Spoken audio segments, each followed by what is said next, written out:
Начинаем сессию. У нас, как вы знаете, изменения в нашем расписании. И я очень рад, что со мной эту сессию делят наши коллеги из Франции, профессор Komajda, профессор Gilard. Nice to meet you here in St. Petersburg. For me, it's a great pleasure to share with you this panel. И первое выступление, с большим удовольствием я представляю слово профессору Komajda с темой сердечная недостаточность у больных с фибрилляцией предсердий.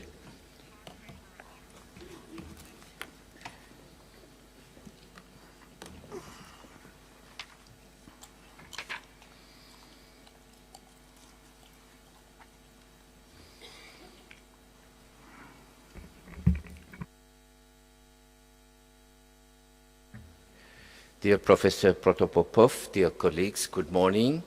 So I would like to review in the next 25 minutes the treatment strategies in a very common situation that we meet every day, which is patients who have both atrial fibrillation and heart failure. This is my disclosure slide. So first of all, is it common to see patients who have atrial fibrillation and heart failure? And to answer this question, please look at this slide, which summarizes the proportion of patients with heart failure who were enrolled in 4 very large clinical outcome trials testing new oral anticoagulant therapies. You can see that in these 4 clinical trials, the proportion of heart failure was at least 1/3. So it is true that it is very common when you look at an atrial fibrillation patient that many patients have also heart failure. Conversely, is atrial fibrillation common when you look at heart failure population? And yes, it is.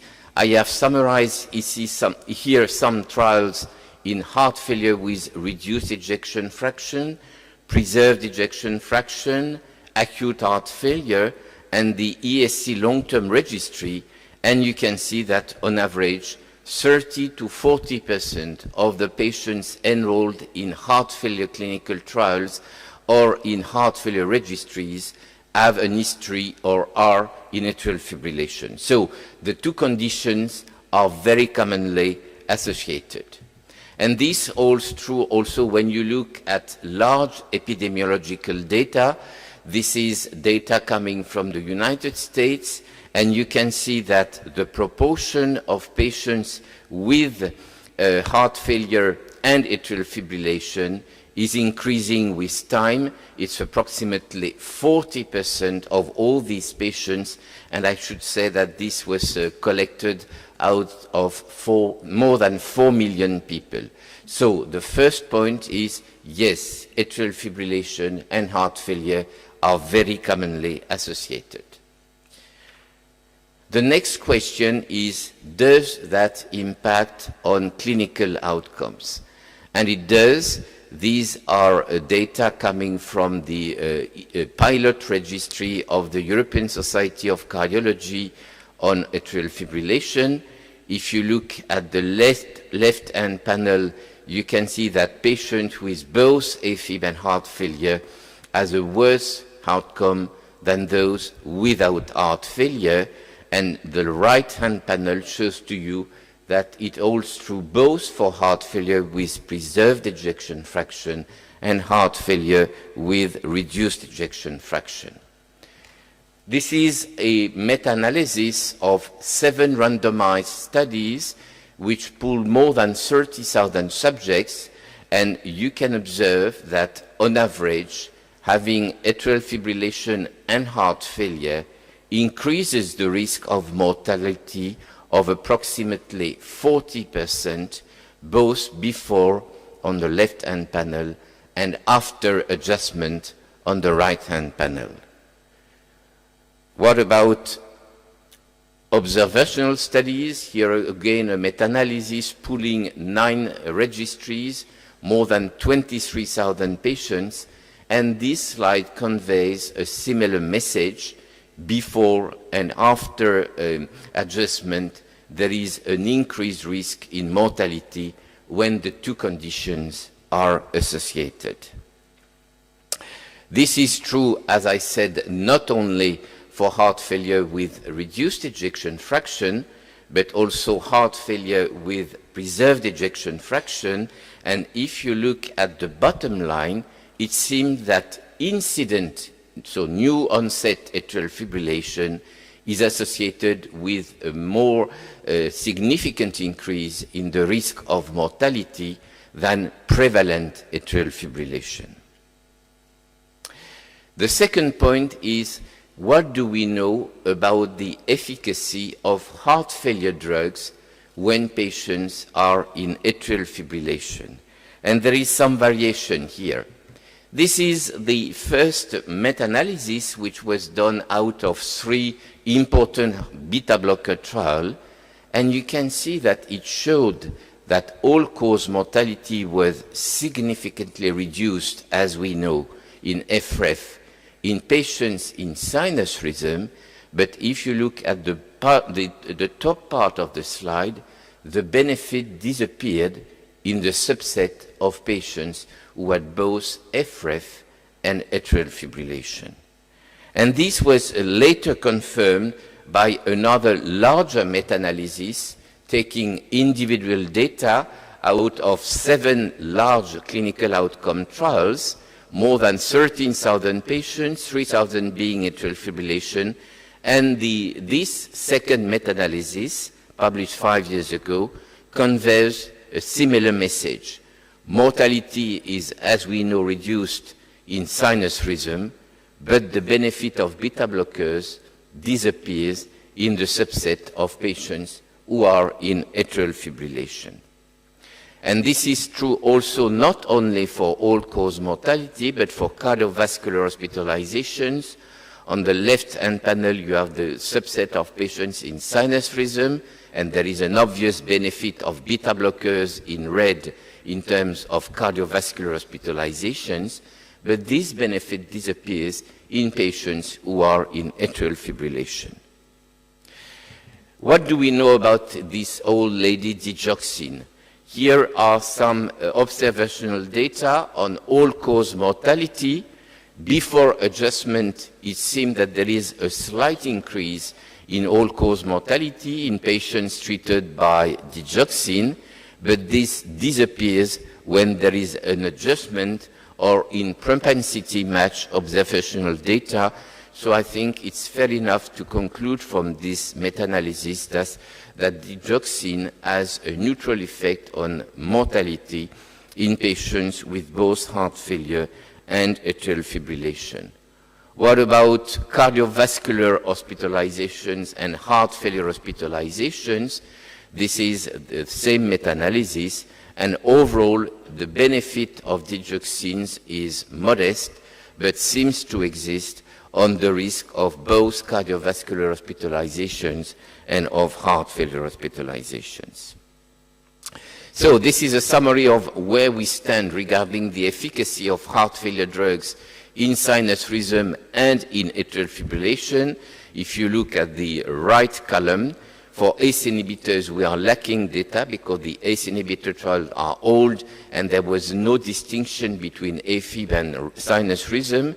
ARBs seem to work similarly in atrial fibrillation and in sinus rhythm. For beta blockers, as I mentioned, there is a question mark on the efficacy of beta blockers in FREF and atrial fibrillation. Mineralocorticoid receptor antagonists, similar efficacy in the two conditions. Ivabradine, as you know, does not work in patients with permanent or persistent atrial fibrillation. The sacubitril/valsartan, the subgroup analysis suggested a similar efficacy, and digoxin, we don't know exactly. The next question is, what do we know about preventing atrial fibrillation in patients with heart failure, the so-called upstream therapies? These are the results of meta-analysis on the efficacy of renin-angiotensin system modulators and beta blockers. And as you can see, these studies suggest that treating patients with renin-angiotensin modulators or beta blockers reduces the risk of developing new-onset atrial fibrillation. And this is a summary of the evidence.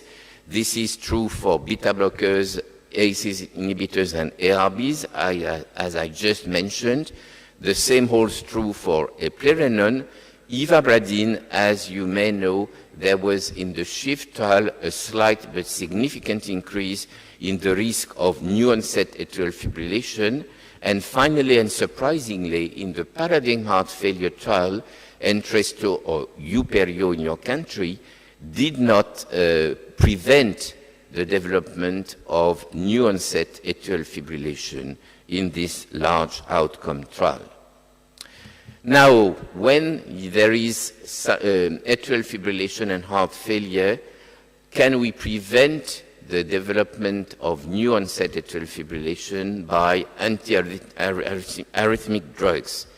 You know that we have very little choice because class 1 antiarrhythmic agents such as flecainide or propafenone are contraindicated, and in the end, the only choice is to use amiodarone.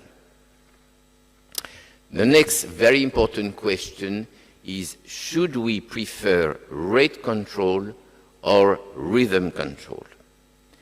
And if we look at some recent studies, it is not evident that rhythm control, so conversion to sinus rhythm, is better than rate control.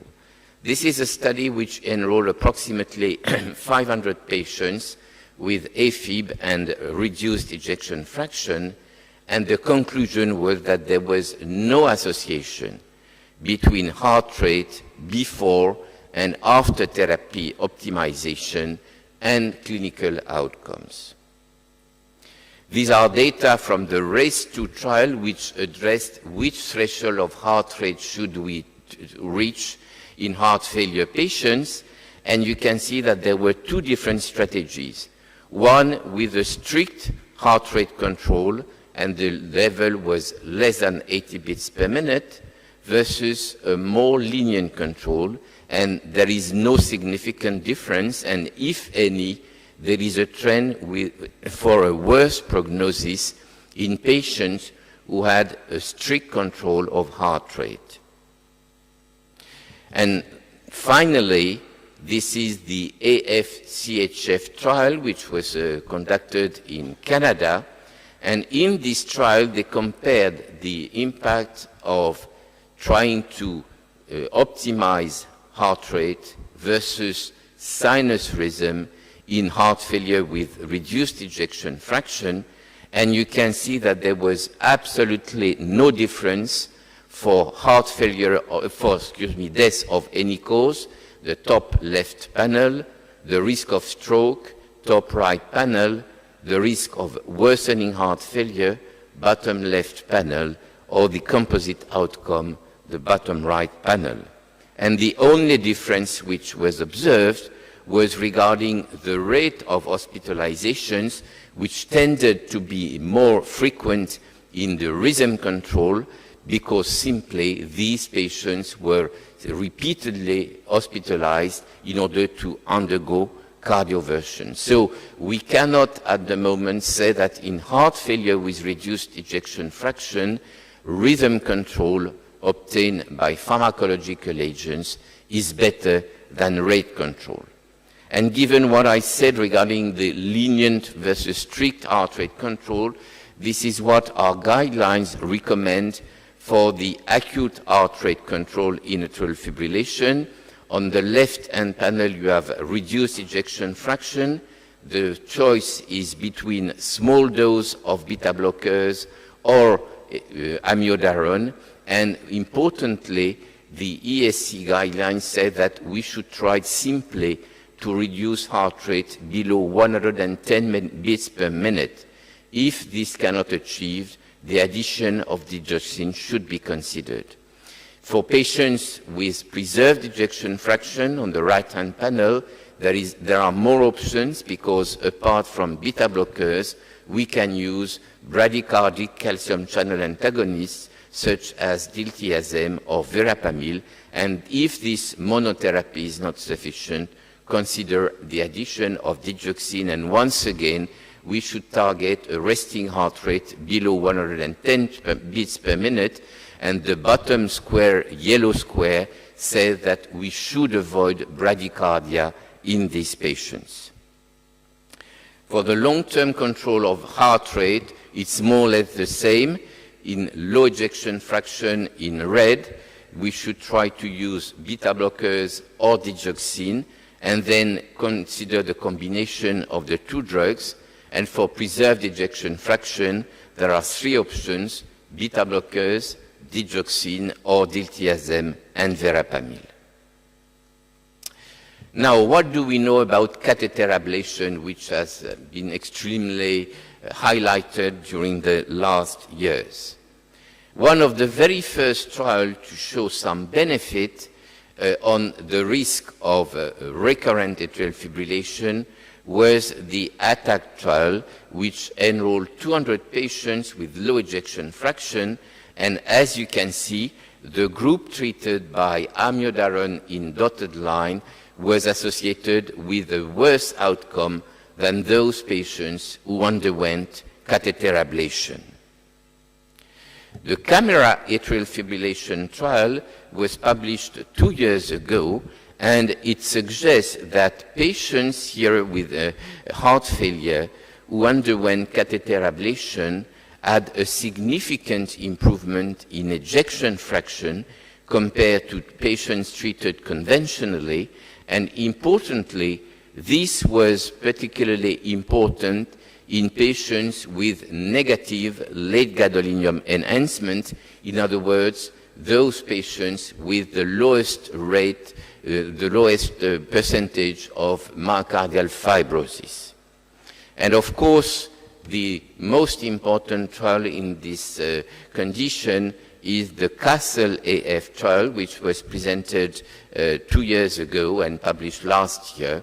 CASTLE-AF enrolled patients with persistent or recurrent atrial fibrillation who didn't want to take an antiarrhythmic agent or were intolerant to antiarrhythmic agent. And as you can see, there was a significant reduction in this trial in the rate of death or hospitalization for worsening heart failure on the top left panel, the rate of death of any cause, bottom left, and for the risk of hospitalization for worsening heart failure, the right-hand panel in patients with ablation compared to medical therapy. I would, however, say that this is a small trial, around 300 patients, so at the moment these results are very encouraging, but we have to wait for the ongoing or nearly completed trials which are listed on this slide to know really whether catheter ablation is a good option to improve clinical outcomes and myocardial function in patients who have both atrial fibrillation and heart failure. The last point I would like to develop is the problem of the thromboembolic risk and of anticoagulant strategy in AFib with heart failure. First of all, I will show you here the Schatz-Vask score, which is a scoring system in order to evaluate the risk of stroke or TIA or systemic embolism.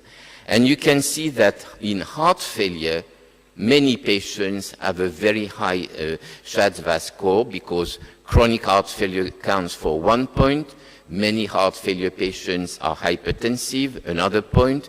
Many of them are old, above 75 years, so 2 points. Many of them have diabetes mellitus, 1 point. So, in other words, heart failure is a condition associated with a very high cardioembolic and risk and stroke risk. And so, if we look at what the ESC guidelines say, they say that if the SHATS-VAS score is at least equal to 2, and this is very easy to reach in heart failure once again, and oral anticoagulation is indicated. So that means that many heart failure patients with atrial fibrillation are at very high risk and should receive an anticoagulant therapy.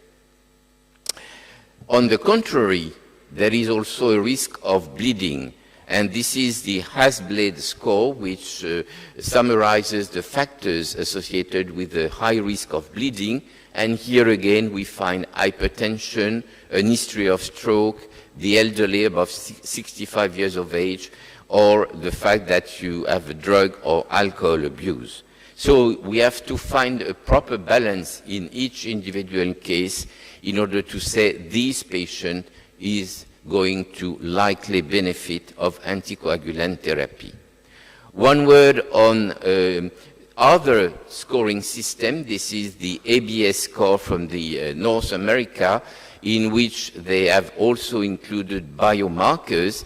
And you can see that this score, which is a sort of a competitor to the SHATS-VAS score, allows to properly distinguish patients at high, middle, or low risk of stroke or TIA. Having said that, the risk of embolism is undoubtedly significantly increased when there is coexistence of heart failure and atrial fibrillation. These are data from the ESC registry on atrial fibrillation, and I have highlighted the fact that the chronic heart failure doubles the risk of stroke or peripheral embolism. This slide suggests that there is a sort of gradient in the risk of stroke or cardiac or peripheral embolism based on ejection fraction, and it suggests that the risk is highest in patients with reduced ejection fraction and is lower in patients with FPEF. However, these data are controversial, and there is a recent paper from the Swedish registry suggesting that the risk is equally increased in patients with either FPEF or FREF. Now, what about vitamin K antagonists? We know that they have limitations. One, their efficacy is markedly influenced by drugs and food. There is a slow onset of activity and also a slow offset. We need to perform frequent dose monitoring. The therapeutic range is very narrow, and when one looks at registries, we know that the INR values are out of the therapeutic range in at least 30% of the time. And this is why there is an alternative, which are the new oral anticoagulants. This is a large meta-analysis of more than 32,000 patients, which suggests that for the risk of stroke, the high doses of the new oral anticoagulants are at least equal and probably do better than warfarin in heart failure. So that is a good news that the efficacy of the new oral anticoagulants, be it rivaroxaban, apixaban, edoxaban, or others, are at least as efficacious than warfarin to prevent the risk of stroke. And the other good news is that in this meta-analysis, they looked at the risk of major bleeding, and you can observe that it was significantly lower with new oral anticoagulants than with warfarin, with a risk reduction of approximately 25%. Now, which of these new anticoagulants should we choose? It is a matter of individual decision. You can prefer once daily versus twice daily, which are dabigatran and apixaban. It depends also on the bioavailability, which is lower for dabigatran than for the anti-10A anticoagulants. The preparation to cardioversion, not all new anticoagulants have an indication. the possibility, which is very common, and I know it was discussed yesterday, of concomitant antiplatelet therapy, apixaban and edoxaban, the reversal of action, and at the moment we have only an antibody for dabigatran, and finally the underlying cause of atrial fibrillation and heart failure. And you know that patients with mechanical valve or documented rheumatic valvular disease are not an indication for new oral anticoagulants, and that we should reserve the use of warfarin for these patients. So to summarize, these are my bullet points. One, atrial fibrillation is observed in approximately 40% of heart failure patients, and the combination is associated with poor outcomes, including all-cause mortality and thromboembolic events. Two, pharmacological management of AF in heart failure has specificities, and some heart failure drugs seem to be less efficient, beta blockers, or are contraindicated, ivabradine. AF ablation on heart failure shows promising results which need to be confirmed by larger outcome trials. The assessment of the thromboembolic and of the bleeding risk is essential when we have both atrial fibrillation and heart failure. And finally, new oral anticoagulants are at least as effective in preventing stroke as vitamin K antagonists and are associated with a reduced risk of bleeding. Spasiba.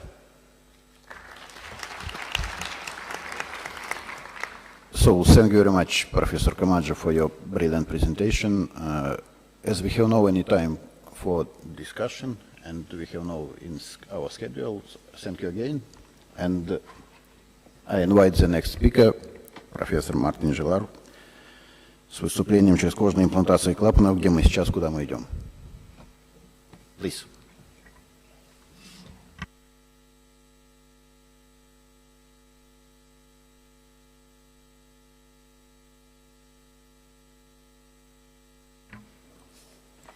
So it's a pleasure for me to present you some data about TAVI.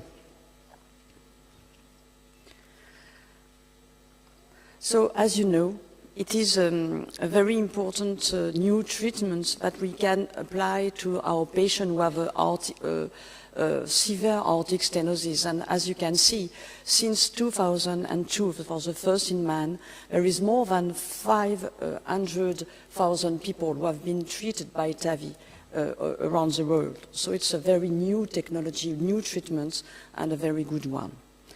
However, in intermediate surgical risk patients, there is some remaining issue that we have to take account before apply to all our patients who have a severe symptomatic aortic stenosis.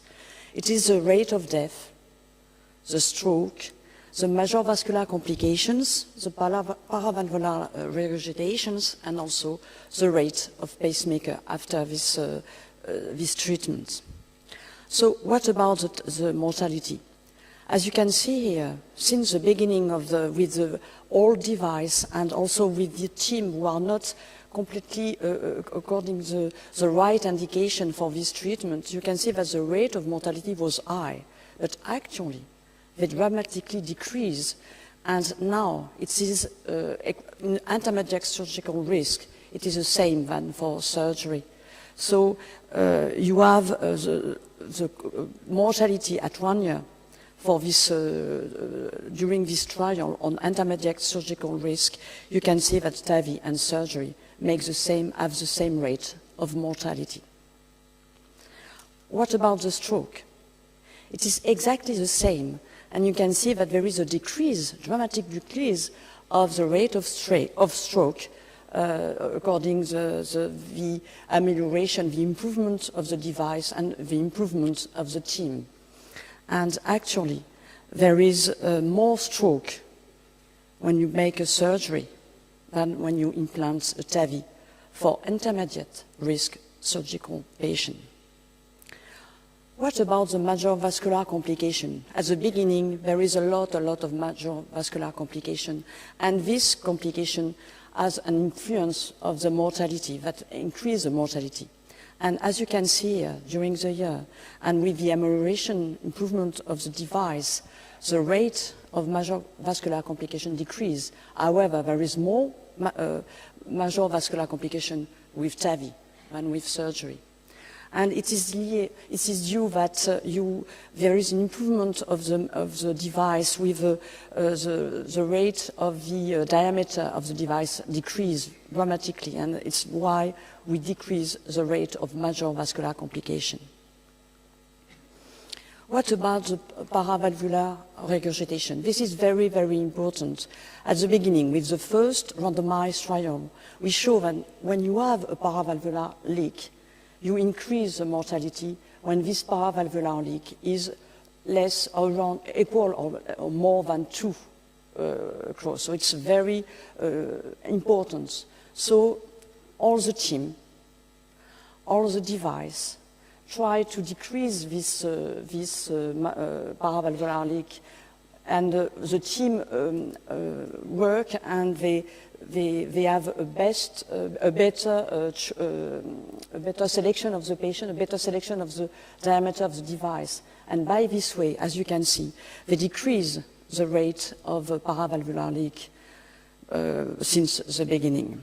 12% at the beginning, and now around 3.8 or 5% of paravalvular leak. It's very, very important in this. However, for this, during this trial, the paravalvular leak are more important in TAVI than in surgery, because in surgery, they take out the valve, the native valve, and with TAVI, we leave the valve in place. So it's why there is more paravalvular leak by this technology in this trial.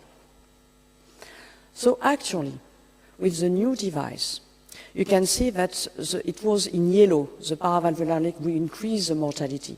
And you can see that the rate of this paravalvular leak decrease, and there is very few patients who have this kind of paravalvular leak. And the new device who are developing make a skirt, a sort of skirt, and by this way they decrease the risk of paravalvular leak. It is a new valve of Edwards, the Sapien 3 Ultra, which is not available in France, for example, but it's available in Europe since November. And also the Santera, which is an auto-expandable valve from Edwards, which is available also in Europe, but not in France, for example, because it's a very recent device. And with this kind of device, as you can see, the rate of paravalvular leak was very, very low and equal to what we observe with surgery. It is for the Santera, and there is also new company who develop TAVI valve, and it's a Boston, and the new Boston also, you can see that the rate of paravalvular leak is very low, and also the rate of pacemaker is very low. So with the time, with increasing the possibilities, our device, we decrease the important issue of TAVI. So what about the implantation of new pacemaker? This is not good for TAVI, as you can see. And this rate of pacemaker increase. They increase with the new valve of Edwards because of the skirt, which influence the creation of of a block. And also with the auto-expandable valve, the rate of pacemaker, as you can see, is very important, and more than in surgery for the intermediate surgical risk. So the last guideline in 2017, published by ESC, you can see that you have to select and to discuss in our team what is the best treatment for your patient. Is it surgical? Is it a surgical way, or it is a TAVI? And you have two types of help. You can use the risk score it's a surgical risk score, and you can also use another score which is independent from the surgical risk score. And by this way, you can select your patient. If you have a low risk with the surgical risk score, a low risk for surgery, you go to surgery. If you have a high risk, you go to TAVI. By another hand, if you have some anatomical difficulty, you go for TAVI. If you have an hypertrophy, you go to surgery. So you can select by this way very easily what happens. However, for the vast majority of our patients who have a symptomatic severe aortic stenosis, you have to discuss during the R team, and you can choose TAVI or surgery. So it depends of all the anatomical, all the experience of the team, and a lot of criteria which seems will help you to choose the right decision, the right treatment for your patient. So it was that, and as you can see, it is a very disruptive technology. At the beginning, Alain Cribier, which is the inventor of this technique, chose that because, you know, a lot of patients with symptomatic severe aortic stenosis who have to go to surgery, doesn't go to surgery because of a poor LV function, because of a frailty, because a lot of criteria. And this patient, as you know, we have a symptomatic, have a mortality, a rate of mortality very high after 1 year. So he decided to create these new treatments. And at the beginning, this treatment was due for patients who are very high-risk patients or impossibility to have an operative treatment. But with the amelioration, with improvement of the team, improvement of the device, you can see that now you can discuss this new treatment even with patients with intermediate surgical risk. So it is a disruptive, and as you can see, perhaps we go more further. So what about, and this is very important, what about the low surgical risk, which represents 80% of the surgery actually? So what about this type of patient? Can we apply TAVI or not? And as you know, there is 2 trials who have been published during the last ACC in March of this year. The first one is developing by Edwards. And if they compare patients, we have a low-risk patient, very low-risk patient. I show you the STS score. And also, and they randomize this patient. We can, with surgery, if we can proceed by femoral approach. Or, actually, more than 92% of patients around the world are treated by TAVI by femoral approach. So the femoral approach is the vast majority of the TAVI treatment. So we decided to randomize patients with a very low risk, surgical low risk, and they randomized TAVI and surgery. They included 1,000 patients.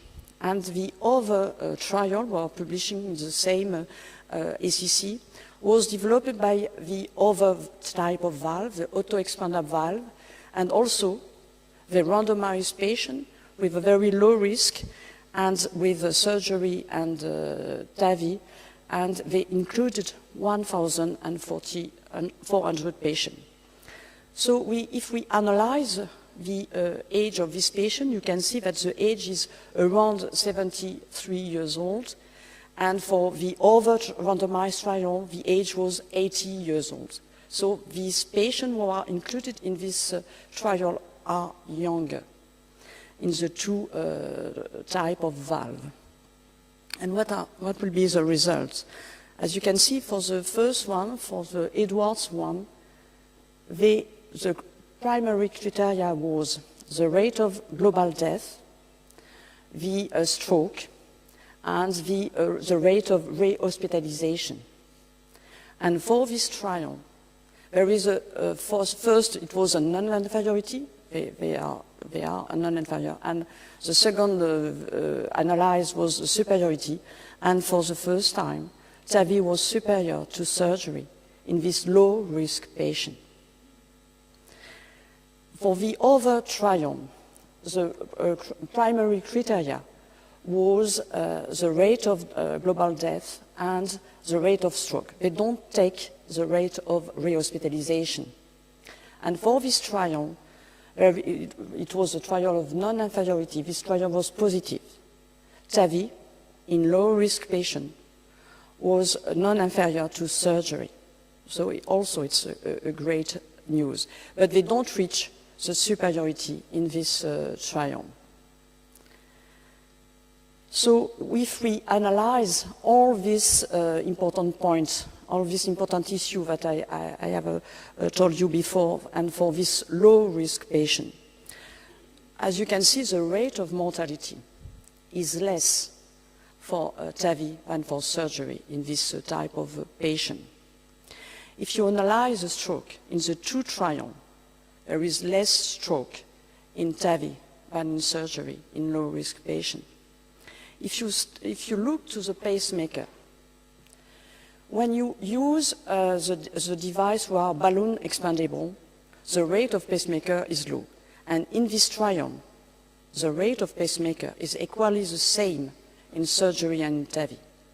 However, for the other trial, you see, which is the expandable valve, auto-expandable valve, you can see that the rate of pacemaker is very important compared to surgery and compared to the other device. What about the atrial fibrillation? You can see that with this low-risk patient, 73% of the population, the rate of atrial fibrillation provoked due to the device was less in TAVI than in surgery. And this is very important because it's a low-risk and younger patient. And what about the aortic regurgitation, paravalvular aortic regurgitation, as I told you before? And you can see that in this trial, the rate of paravalvular leak, which is a very important issue of TAVI, it is equally the same for TAVI and surgery. If you analyze the improvement of the team, when we decide to take the right diameter of the device, we use MSCT, and we said, okay, it's a 23, it's a 26, and so on and so on.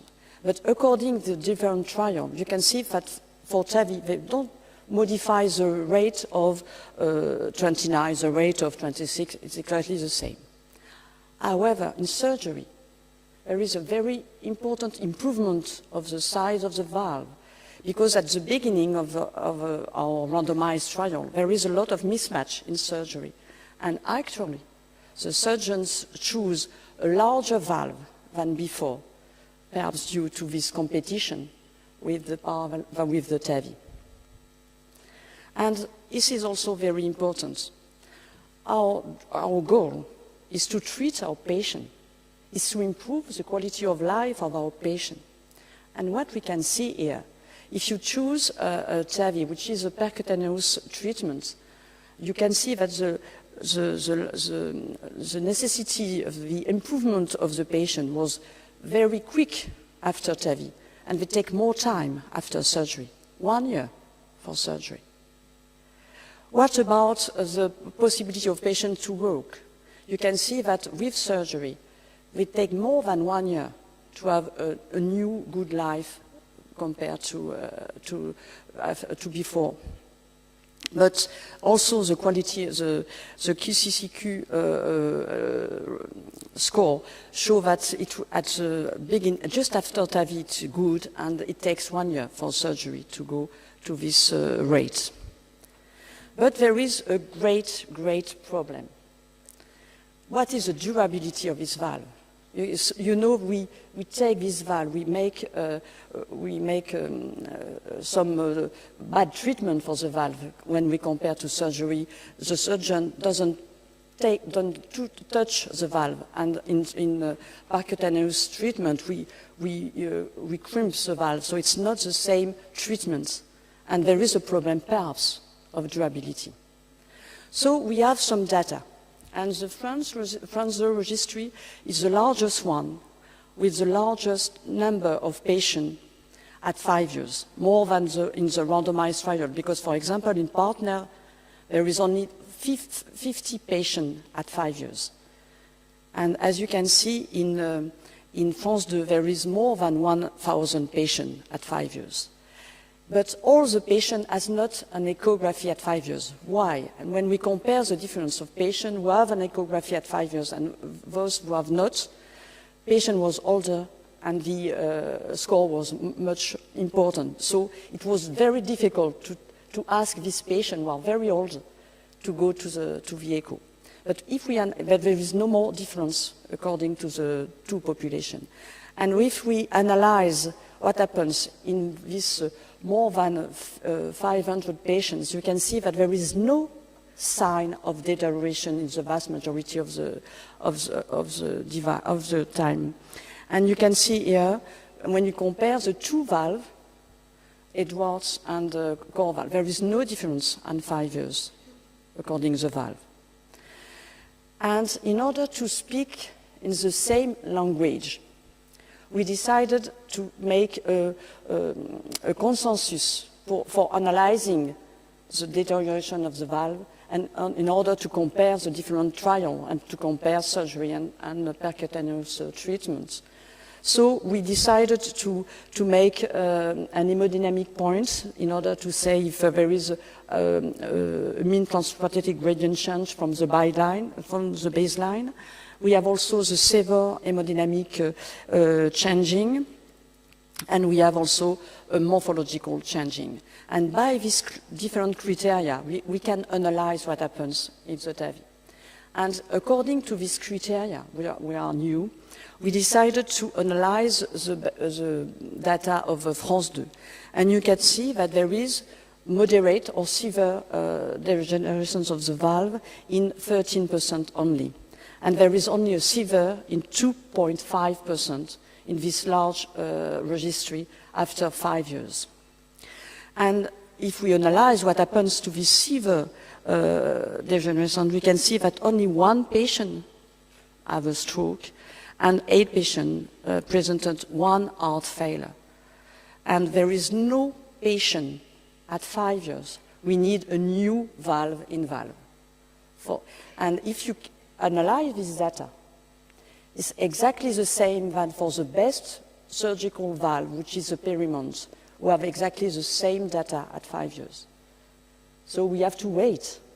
But actually, in France, we have 400 patients who have a follow-up of 8 years, and there is no sign of deterioration.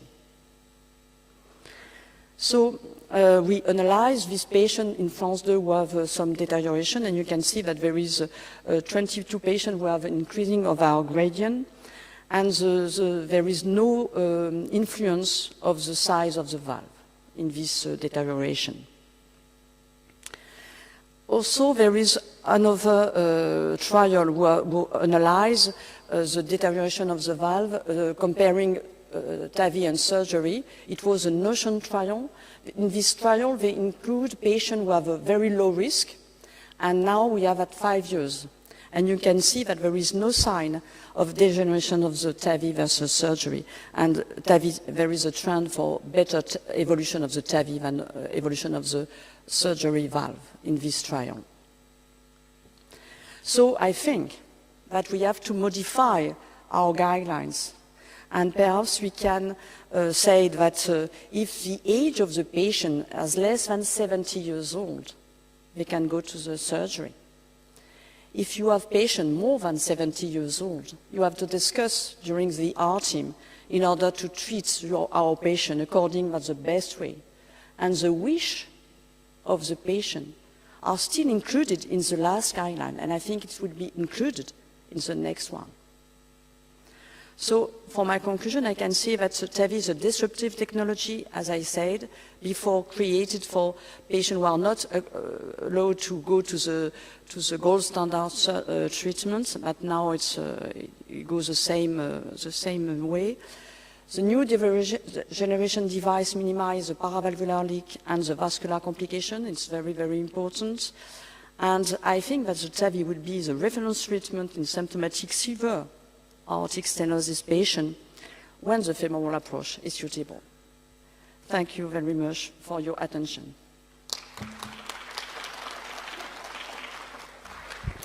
Thank you, Martine, for this excellent lecture, which opens new avenues for the future of TAVI. We have time for questions. Do you have questions to Professor Gilard? Yes, please.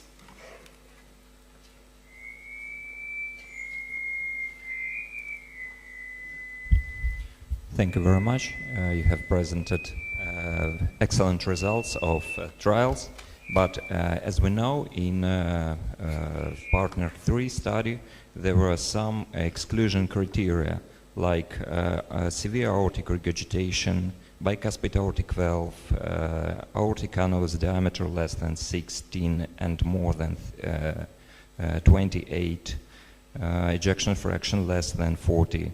And what do you think about optimal treatment for such category of patients? Are there any good transcatheter issues for these patients? Yes, thank you very much for your very important question. I think I completely agree with that.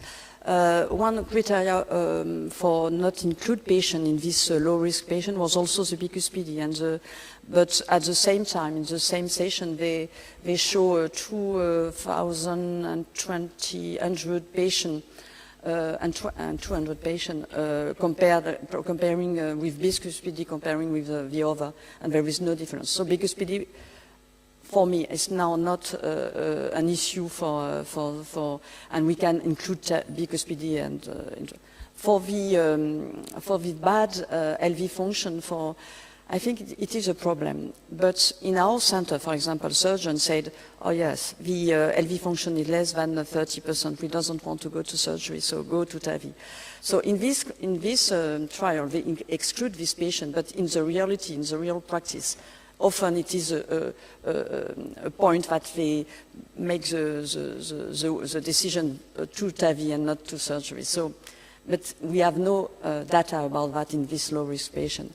But the most important is the aortic regurgitation. TAVI are not very good for this actually, because we have not, I think, the right device. And when we perform treatment of aortic regurgitation without no calcification of the annulus, I think it's not good. So I completely agree with you. However, it is a severe aortic stenosis. So for severe aortic stenosis, TAVI is good. But for aortic regurgitation, I think we have to make a lot of improvements before to be so at the same level than surgery. I completely agree. And I have another question. And if you said that in your center you take patients with bicuspid aortic valve for TAVI, and are there any particular types of bicuspid valve when you move to a surgery, or then you move to transcatheter technology? I think for me the most important, the problem of the bicuspid is the difficulty to decide which size of the valve we have to implant. It is the first problem. Actually, we have a lot of experience around the world, not my team, around the world, and we have some tips and tricks in order to size. But the problem is the calcification. And when the calcification, there is a very huge calcification, a very not diffuse, but at a certain part, we prefer to send the patient to surgery, because by this huge calcification at just one part of the annulus, we perhaps create a very important paravalvular leak, so it will be not good. Thank you. Other questions to Professor Gilard? Martine, you said in your conclusion that based on the current experience, TAVI would be your preference in lower intermediate risk when the femoral approach is possible. When it is not possible, what would be your conclusion? It is not the same patient after. So the femoral approach, actually, for example, in France, is more than 92%, so the vast majority. But for the other, it was patients who are more, there are more comorbidities like PAD, and this kind of patient it's more difficult. So for me, we have to discuss with the art team, and it's why. For example, in my institution, we decided to don't discuss patients more than 80 years old when it's femoral approach. But when it's not femoral approach, we decide to discuss every time this kind of patient. So when the femoral approach is not possible, the outcome of the patient are not the same, and we have to discuss and perhaps to prefer surgery, but because we have no data at all for this patient. We have time for one final question. May I ask Evgeny or Russian colleagues, what is the rate of the femoral approach in Russia and in St. Petersburg compared to the other approaches, either carotid or apical?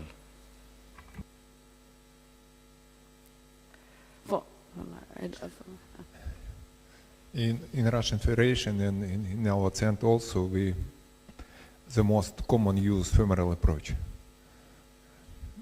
Only maybe in some urgent situation we try to discuss another approach. Можно я еще, чтобы не выступать два раза, я хотел сказать, что поблагодарить за блестящее выступление и сказать, что действительно мы переживаем такую новую эру лечения пациентов с тяжелыми артальными пороками. Я вспоминаю выступление Браунвальда в комментарии, что наши внуки и правнуки будут нам благодарны за то, что мы сделали и представили в этом году. Я думаю, что, конечно, хирурги сильно переживают, поскольку если все это произойдет, то где-то 60% операций, которые выполняют кардиохирурги, оно плавно переедет в интервенционную кардиологию. Но я думаю, что мы движемся к эре, которая называется кардиология 2.0.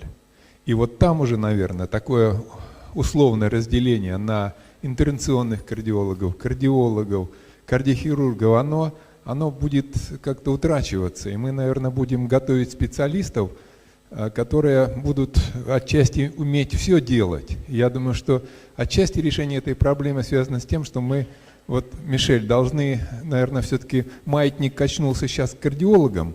Вот я думаю, что маятник должен где-то быть посередине, чтобы и кардиохирурги пришли в интервенционную кардиологию, и тогда все будет хорошо.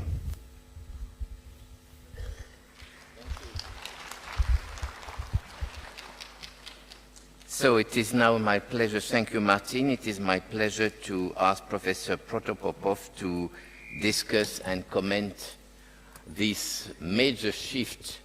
And Professor Протопопов have a conflict of interest because he's a surgeon. I'm not a surgeon, I'm the endovascular surgeon, it is my pleasure to present this topic. Но Евгений Владимирович практически сделал за меня мою презентацию. Я даже теперь нахожусь в растерянности, что же мне говорить. Потому что основные позиции, которые я хотел в своем докладе отразить, вы сделали. Но, тем не менее, безусловно, не представляю всю максимальную погруженность аудитории в эту тему, поэтому остановлюсь на основных, скажем так, структурных блоках развития этой методики. И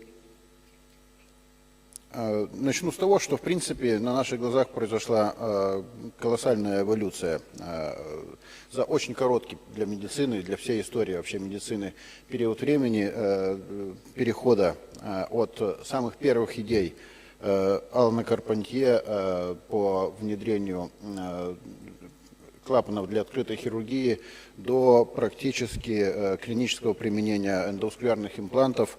И вы видите на этом слайде, насколько быстро этот путь был пройден с помощью технологических инноваций, с помощью всех тех исследователей, которые работали в этой области.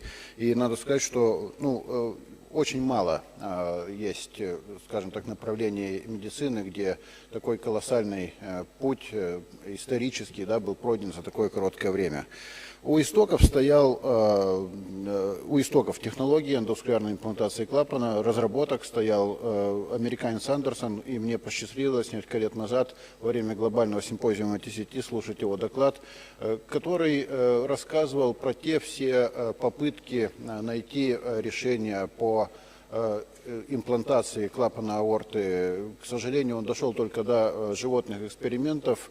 Далее его не пустили ограничения технологического характера, инвестиционного характера. Но, тем не менее, надо сказать, что именно его идеи в основном легли в основу дальнейших разработок, как это и бывает в медицине. И в дальнейшем вот этот человек появился со своими наработками. Мы все прекрасно его знали как специалиста по вмешательствам на митральном клапане, да, и когда, безусловно, начались его публикации о первых работах, подходах к протезированию артального клапана, это не стало для нас новостью. Ну и это, безусловно, знаменитая фотография, знаменитая публикация, которая открыла нам ту тему, которую мы сегодня с вами все рассматриваем, и которая, безусловно, явилась краеугольной отсечкой изменения подходов к лечению больных с критическим стенозом артального клапана.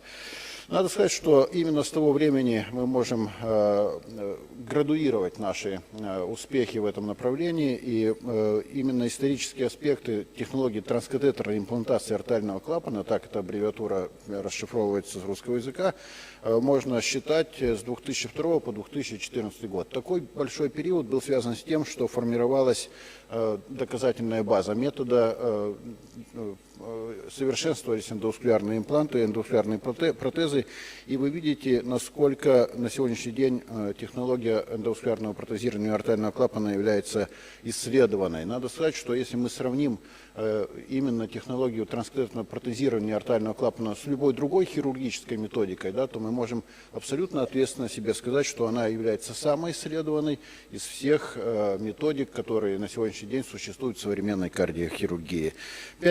Более 5000 рандомизированных случаев, более 10 тысяч больных в клинических исследованиях. Это тот объем знаний, который нам позволяет абсолютно четко говорить о том, что тот уровень доказательств, который мы получили в первых рандомизированных клинических исследованиях, дает нам абсолютно настоящие знания с высоким классом и уровнем доказательств.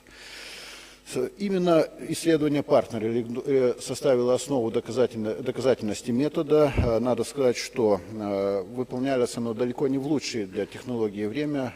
Тогда, когда эти исследования пошли на североамериканском континенте, очень мало было центров в США, которые обладали хоть каким-либо клиническим опытом. Да и сама технология была представлена далеко не теми передовыми технологическими наработками, теми моделями клапанов, которые мы на сегодняшний день имеем в клинической практике. И, тем не менее, дизайн исследования позволил доказать, что методика является эквивалентной у больных высокого риска или превосходит стандартную терапию в группе неоперабельных пациентов. В дальнейшем к баллонно-расширяемому клапану присоединился второе изделие, второй компаратор, который, безусловно, также стал очень быстро одним из главных игроков на рынке эндоваскулярного протезирования артального клапана. Речь идет о саморасширяющемся клапане компании Medtronic, который получил название Core Valve. Точно так же очень большое количество имплантаций в рамках клинической программы. Вы видите, что 9000, опять же, имплантаций, которые были выполнены в рамках клинических исследований, позволяет также говорить о самом высоком уровне полученных знаний и полученных доказательств превосходства этой методики. Основополагающие исследования, позвольте очень кратко их перечислить, которые, опять же, позволили нам говорить, что и саморасширяемая технология имеет такие же клинические доказательства, как и баллонно расширяемая, это Extreme, High Risk и US Pivotal Trials.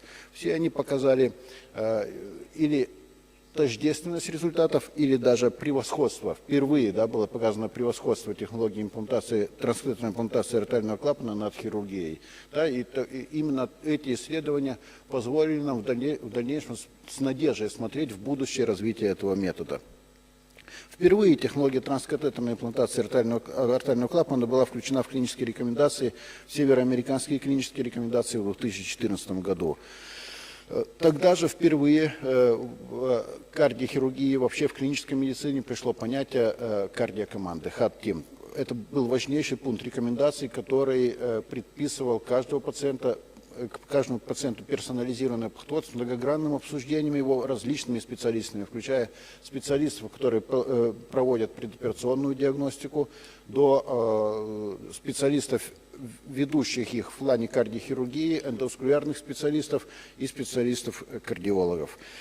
Безусловно, все это нашло свое отражение в той градации рисков пациентов, которыми мы сейчас так свободно оперируем в своей повседневной практике. И именно четкая градация пациентов по степеням риска позволила нам четко разделить показания к имплантации артальных клапанов аорты у наших пациентов, учитывая мультидисциплинарность кардиокоманды. Современные аспекты технологий с уверенностью можно сказать, что берут свое начало с 2014 года и продолжались по прошлый год. Почему? Я остановлюсь на этом чуть позже.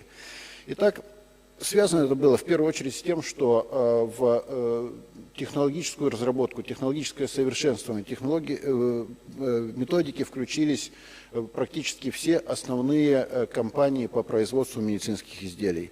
Очень быстро произошло развитие технологий и принципов отбора пациентов на эту технологию.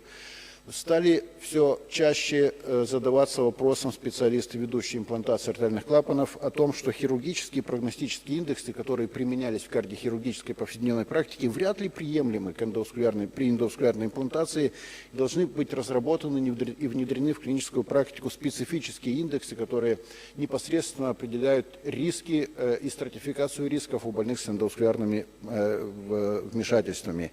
И, безусловно, все это основывалось на абсолютно четком понимании, что визуализация, кардиовизуализация с помощью мультиспиральной компьютерной томографии, с помощью эхокардиографических технологий на предоперационном этапе является важнейшим механизмом отбора пациентов, так как морфологические, анатомоморфологические особенности больных лежали в основе всего процесса возможности имплантации клапанов у наших пациентов.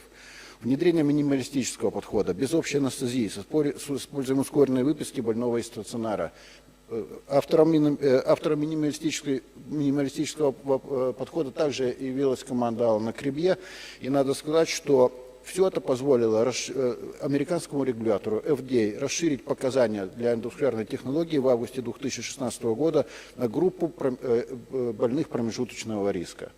Это явилось очередной ступенькой к тому, что были расширены показания, а значит большее количество пациентов могло на основе клинических рекомендаций получать преимущество от менее инвазивных, но не менее эффективных технологий эндоваскулярного лечения.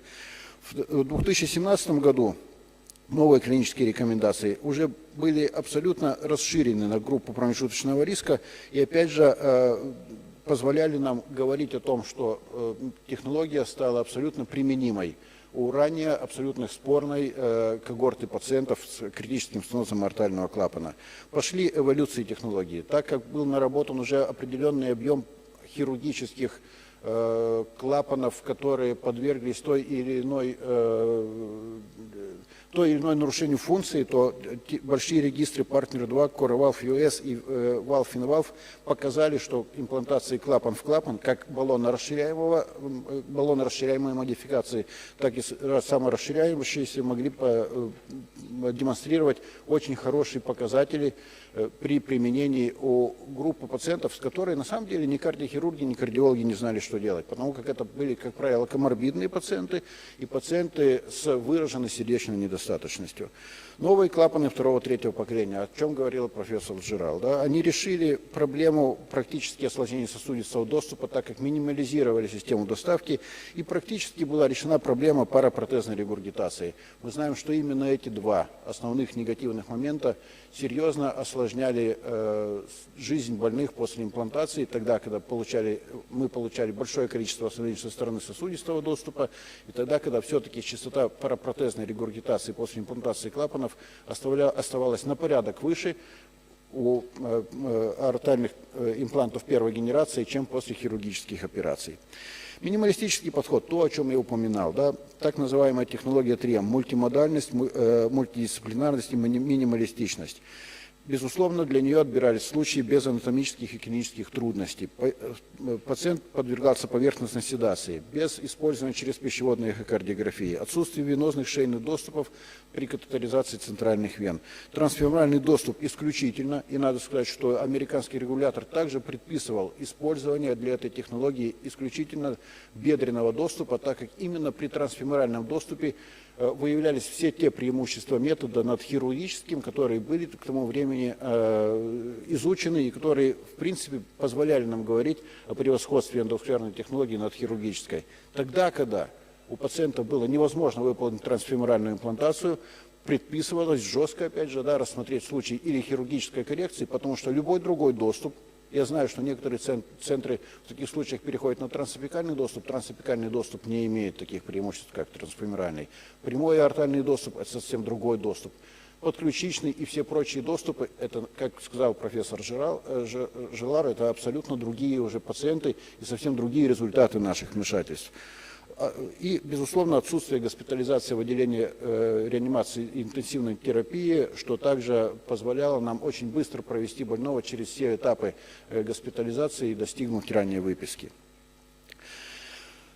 Рандомизированные клинические исследования у больных низкого риска пошли тоже в то время, и я остановлюсь на них очень кратко. Так называемый Untitled Trial, вы видите, что по STS-скор, который именно позволял нам классифицировать больных по степеням риска, Untitled Trial характеризовалась наименьшим значением из всех до этого выполненных рандомизированных клинических исследований.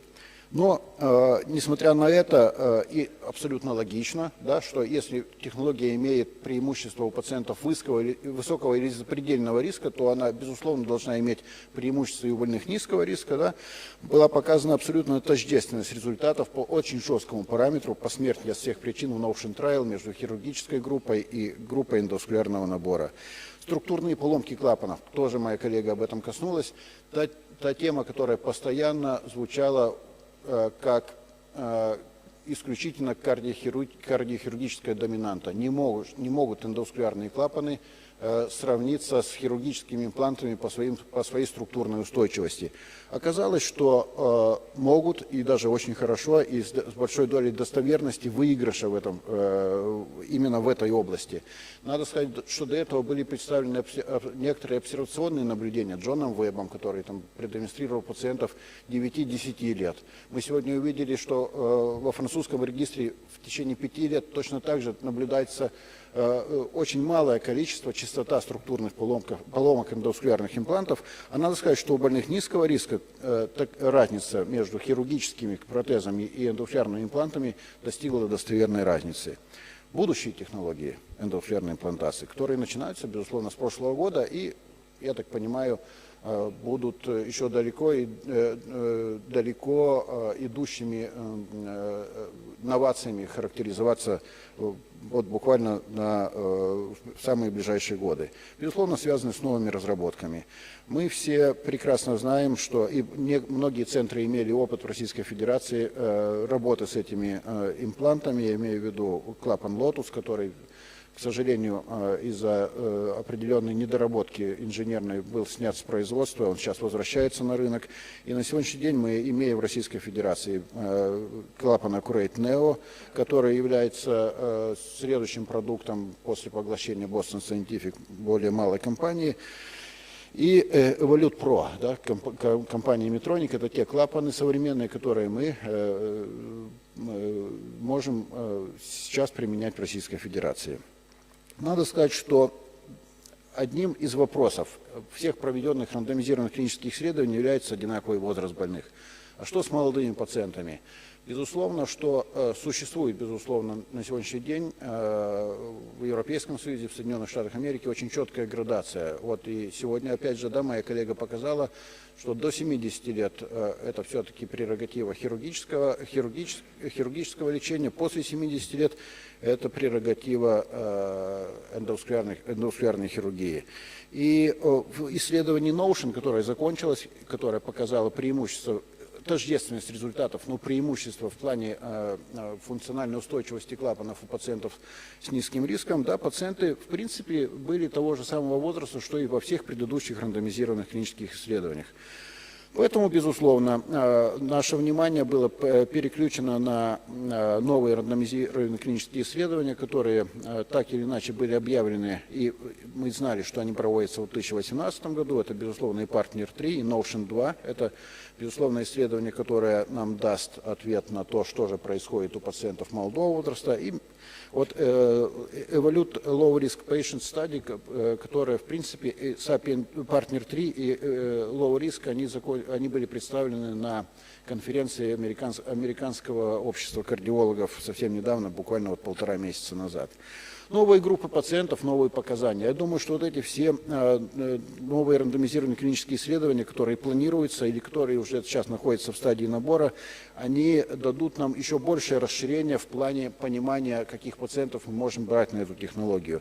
Вы видите два принципиально разных рандомизированных клинических исследования, которые будут тестировать эффективность технологии в группе молодых больных, асимптомных больных и в группе пациентов с выраженной сердечной недостаточностью, как мозг пересадки сердца. Да? И, безусловно, это еще расширит. Если здесь мы получим доказательства положительного влияния технологии, это еще больше расширит те когорты пациентов, которые мы можем подвергать нашей технологии.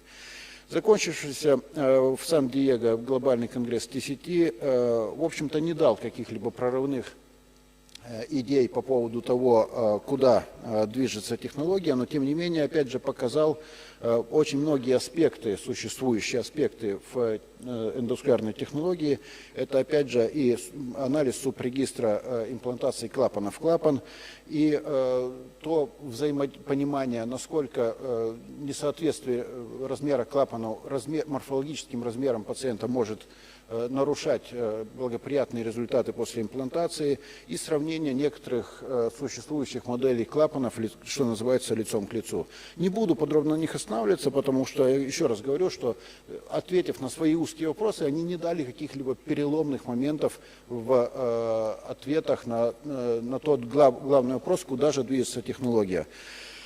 И совсем другое произошло на конференции Американского общества кардиологов. Да, опять же, моя коллега на этом уже останавливалась, поэтому подробно не буду на этом останавливаться. Скажу лишь, что то, что когда были озвучены результаты Partner 3, это явилось эффектом разорвавшейся бомбы, потому что никто не ожидал, что результаты будут озвучены в столь короткие сроки, и никто не ожидал от Partner 3, что будет достигнуты такие результаты, которые были показаны в этом исследовании. А они и были вот такими вот. Да?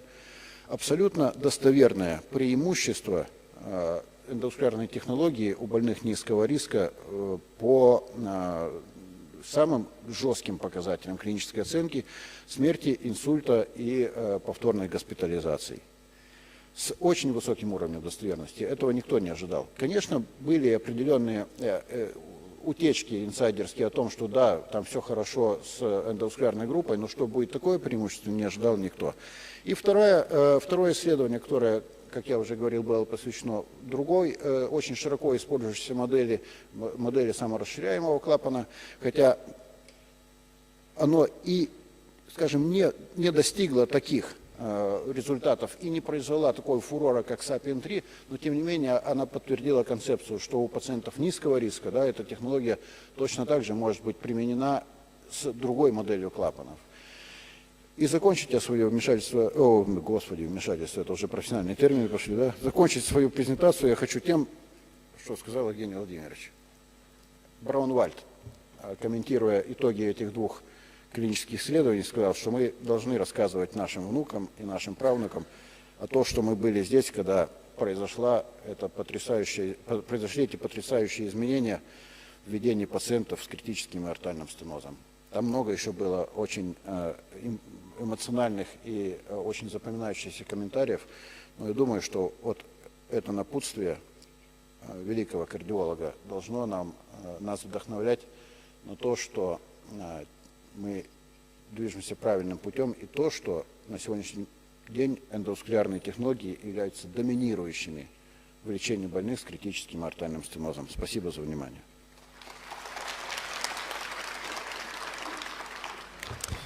Thank you very much, Professor Протопопов, for this comprehensive and very balanced presentation. So we have time for a few questions, and I will start. In Russia, what is the proportion of sapien valves compared to core valves used in TAVI? And what is the position of the Russian Society of Cardiology at the moment regarding the patients with intermediate or low-risk aortic stenosis? Касательно частоты использования двух систем клапанов, я могу уверенно сказать, что саморасширяемый клапан применяется чаще, и это связано с, скажем так, финансовыми составляющими. Дело в том, что саморасширяемый... Вы, наверное, знаете, что у нас эта технология квотируется Министерством здравоохранения, и надо сказать, что именно саморасширяемая модель до последнего момента была наиболее применяемой из-за того, что технология входила в квоту, покрывалась финансами, выделяемыми на квоту. Что касается второй части вашего вопроса, какое отношение профессионального сообщества к пациентам промежуточного риска, могу сказать, что в силу ряда демографических особенностей населения Российской Федерации мы не можем говорить, что рекомендации Европейской ассоциации кардиологов или Североамериканской мы можем полностью экстраполировать на пациентов Российской Федерации, потому как мы перешагнули среднюю продолжительность жизни нашего населения в 71 год совсем недавно, поэтому говорить о том, что мы оперируем пациентов строго по тем критериям отбора, которые оговорены в североамериканских и европейских рекомендациях, мы, безусловно, не можем, потому как у нас те возраста попадают уже совсем в экстремальные группы риска.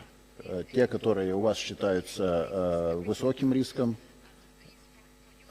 у нас все-таки преобладает, безусловно, группа пациентов более молодого в сравнении с Европой, в сравнении с Северной Америкой возраста, но по степени коморбидности пациентов, по степени морфологических нарушений со стороны клапанного аппарата, они сопоставимы. Ситуация меняется. Если даже говорить о моем личном опыте, то мы все чаще и чаще в своей клинической практике видим пациентов за 80 лет, за 90 лет. Были случаи лично у меня, когда мы вмешивались не на клапанном аппарате, на коронарных артериях у 3 больных старше 100 лет. Но на сегодняшний день это все равно единичные случаи, и основной все-таки объем наших пациентов – это пациенты в возрастной группе, которую вы бы характеризовали как пациенты промежуточного риска по возрастным критериям. But if we take the overall Russian population of patients with a severe aortic stenosis needing a procedure, do we know the proportion of those who undergo surgery, traditional surgery, and those who undergo TAVI? Вы знаете, на этот вопрос очень легко отвечать. Дело в том, что так как мы понимаем, сколько больных оперируется по квотам Министерства здравоохранения, а в прошлом году их было сделано чуть меньше 1000. И сколько пациентов, опять же, согласно объемам наших кардиохирургических учреждений оперируется, то здесь еще далеко-далеко не достигнуто то соотношение, которое на сегодняшний день мы видим в крупных европейских странах, в крупных европейских центрах. Но это вопрос, безусловно, финансирования, и мы знаем, насколько сейчас он находится под вниманием Федерального министерства здравоохранения, и насколько здесь проводится работа по расширению количества квот для наших ведущих центров, в первую очередь таких, как Алмазовский центр. И мы надеемся, что с принятием федеральной программы на ближайшие 5 лет, до 2024 года, по достижению очень серьезных демографических показателей, мы будем все больше и больше в своей клинической практике применять именно вот такие подобные эндоваскулярные технологии и будем менять частоту кардиохирургии эндоваскулярных технологий в сторону, приближающуюся к Франции.